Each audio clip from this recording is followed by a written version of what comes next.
Hi guys, it's Red. In this lesson we are going to talk about a new type that is very similar to a list, the tuple. Let's create the file lesson 11 tuple.py.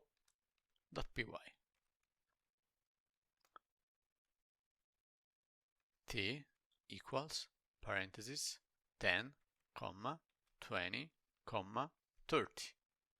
New line, print, parenthesis, type, parenthesis, t.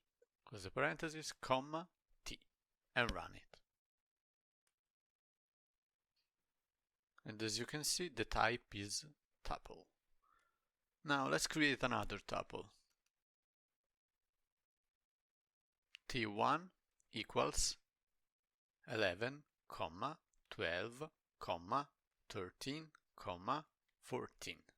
New line, print, parenthesis, type, T1, close the parenthesis, comma, T1.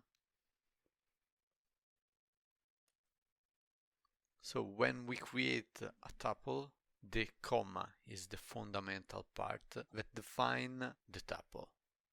Let's try to create two other tuples. T2 equals parenthesis 9. New line, T3 equals parenthesis 9, comma. New line, print, parenthesis, type, parenthesis, T2, close the parenthesis, comma, T2. New line, print, parenthesis, type, parenthesis, T3, close the parenthesis, comma, T3, and run it.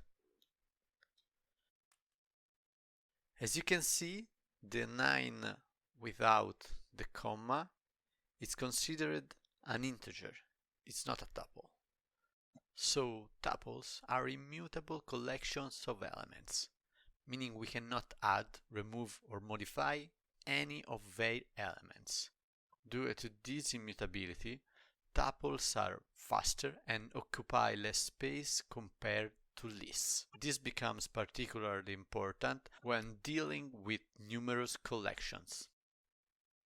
Now, let's try a multiple assignment. A, B, C, D equals T1. New line, print, parenthesis, A, B, C, D, and run it. As you can see, we assigned every element of T1 to a different variable. Now let's try to access every element of a tuple using two ways we already know. For item in C column, new line, print, parenthesis, item. And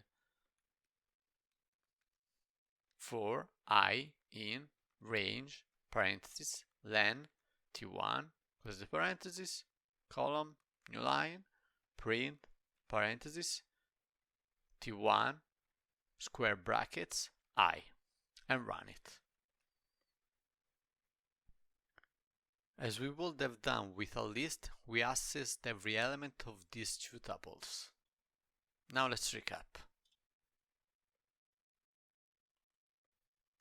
Triple quotation mark, lesson 11 tuple. So in this lesson we learned a lot about this new type, the tuple. For this lesson it's enough.